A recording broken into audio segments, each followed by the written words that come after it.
నమస్తే welcome to our channel. నేను సిరి. షర్మిల కాంగ్రెస్ లో చేరిన తర్వాత ఇద్దరి మంత్రులకైతే వార్నింగ్ ఇచ్చినట్టు తెలుస్తుంది. అసలు ఇద్దరు మంత్రులు ఎవరు, వాళ్ళకి ఏం వార్నింగ్ ఇచ్చిందని ఈ అంశంపై చర్చించడానికి మనతో పాటు ఉన్నారు ప్రముఖ సీనియర్ జర్నలిస్ట్ దుర్గా కుమార్ గారు. నమస్కారం సార్. నమస్తే సిరి, మన వీక్షకులు కూడా నమస్కారం సార్. మన షర్మిల గారికి అయితే ఏపీ పిసిసి అధ్యక్ష పదవి అయితే దక్కింది. సో ఇప్పుడు ఇద్దరు మంత్రులకి, వైసీపీ ఇద్దరు మంత్రులకి అయితే తను గట్టిగా కౌంటర్ ఇవ్వాలి, తను వాళ్ళ సీక్రెట్స్ బయట పెడతాను అని చెప్పేసి అయితే వార్తలు జరుగుతున్నాయి. ఇందులో ఎంతవరకు వాస్తవం ఉంది సార్? ఒకటమ్మా సిరి, ఇప్పుడు షర్మిల గారు పిసిసి అధ్యక్షురాలుగా నియమితురాలు అయినప్పుడే, అవుతుందన్నప్పుడే వైఎస్ఆర్సీపీ గుండెల్లో రైళ్లు పరిగెత్తున్నాయి. వ్యక్తిగతంగా జగన్మోహన్ రెడ్డి గారికి, పార్టీలో ఉన్న ఇతర నాయకులకి వేరే కారణాలు ఉన్నాయి. జగన్మోహన్ రెడ్డి గారికేమో సొంత కుటుంబంలో విషయాలు కానీ, ఇంకా లోతైన విషయాలు కానీ ప్రజల ముందు పెడుతుంది అనేది ఆయన భయం.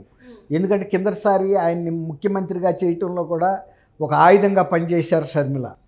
అన్న వదిలిన బాణాన్ని, జగనన్న వదిలిన బాణాన్ని అని చెప్పింది. ఆ బాణం ప్రజల మీదకి వెళ్ళి ఎంతో మంచి ప్రభావం చూపించింది. ఇప్పుడు రిటర్న్లో ఇప్పుడు ఆయన మీదకి వస్తుంది. ఇప్పుడు మరి ఆయనకి ఎంతైనా ప్రమాదమైన విషయమే ఇది.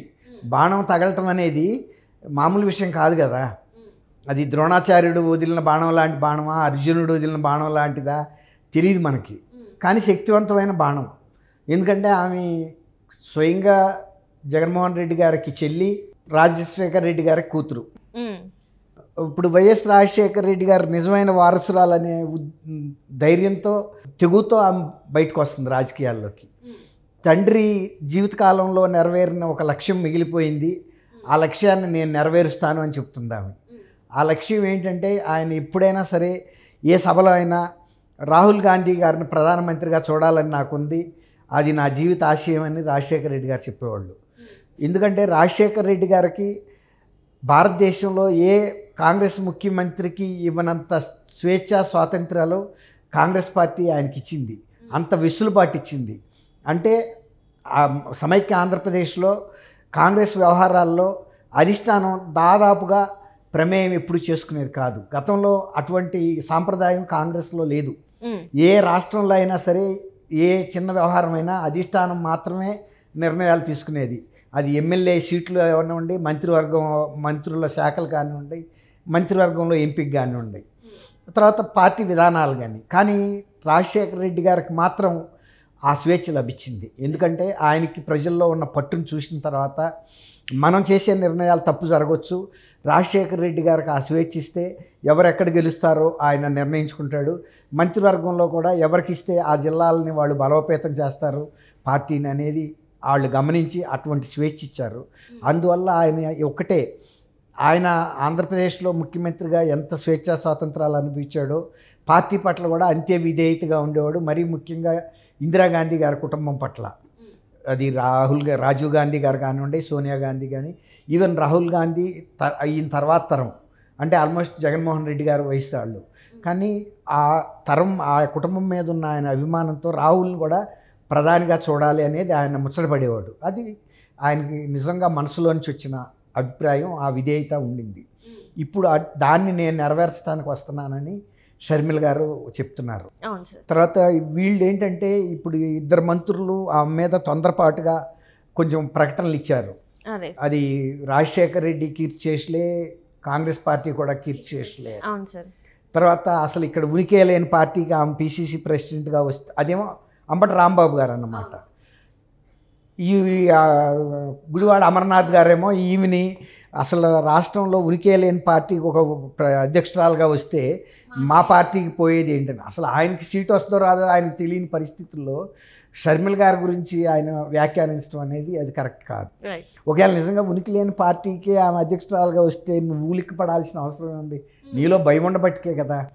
తర్వాత బీజేపీ పార్టీ ఒకప్పుడు ఇద్దరు లోక్సభ సభ్యులు ఉండేవాళ్ళు. వాజ్పేయి గారు, మన హనుమకొండ నుంచి జంగారెడ్డి గారని బీజేపీ తరఫున. ఆ తర్వాత జరిగిన ఎన్నికల్లో బీజేపీ తనంతట తనుగా పవర్లోకి వచ్చేసింది.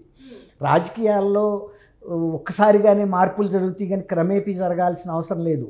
ప్రజల అభిమానాన్ని చూరగొంటే వాళ్ళ ఓన్ పార్టీయే ఉదాహరణ. అందుకు 151 సీట్లు వచ్చినాయంటే అంతకుముందు వాళ్ళు డబల్ డిజిట్లో ఉన్నారు, 23 28. అట్లా అని 150 వచ్చిందంటే ప్రజల్ని మీరు ఒక్కసారి మాకు అవకాశం ఉండని అర్థించారు. రాజవరణ ప్రభుత్వం పెడతామని రాజశేఖర రెడ్డి గారి పరపతిని కూడా ఉపయోగించుకున్నారు. తర్వాత షర్మిల గారు లాంటి యంగ్ డైనమిక్ లేడీ, ఆమె సానుభూతి వచ్చింది ఆమె బయటకు రావటం వలన. విజయమ్మ గారు బయటకు వచ్చింది. విజయమ్మ గారు అంటే కూడా గౌరవం అందరికీ ఉండింది. ఆ రోజు ఆంధ్రప్రదేశ్లో బైబిల్ పట్టుకుని వచ్చి నా బిడ్డ కాదు మీ బిడ్డ అని చెప్పింది ఆమె. మీ బిడ్డకి మీరు అవకాశం ఇవ్వండి, ఒక్కసారి ముఖ్యమంత్రి చేస్తే మీ జీవితాలు మారిపోతాయి, రాజన్న ప్రభుత్వం వస్తుంది. రాజశేఖర రెడ్డి గారి ప్రభుత్వం బాగానే పరిపాలించాడు. ఆయన ఎప్పుడు ప్రజల మీద పోలీసులతో దాష్టికాలు చేయించలేదు. తర్వాత ప్రజాస్వామ్యంగా ఎన్నికలు జరుగుతున్నప్పుడు ఆయన దౌర్జన్యాలు చేయించి పోలీస్ డిపార్ట్మెంట్ని ఉపయోగించి భయపెట్టి బ్లాక్మెయిల్ చేయించి ఉపసంహరించుకోమని చేయలేదు. తర్వాత డాక్టర్ల మీద లేకపోతే ఇతరుల మీద దాడులు చేయించాల. ప్రభుత్వ సిబ్బంది మీద ఎప్పుడు ఒక సానుభూతిగానే వ్యవహరించేవాడు. వీళ్ళు నా బిడ్డలు, నేను పోతే ఎవరిస్తారు వీళ్ళకి ఇంక్రిమెంట్ కానీ డిఏ కానీ ఏదైనా. సో ఆ ఉదారత అనేది ఆయనలో ఉండేది. అది ప్రజల పట్ల కూడా ఉండేది. ప్రజల పట్ల కూడా ఏమన్నా నిజమైన సంక్షేమ కార్యక్రమాలు ఇందులో నాకు లాభం ఎంత వస్తుందని ఈయనలాగా ఆ లెక్కలు వేసుకునేవాడు కాదు.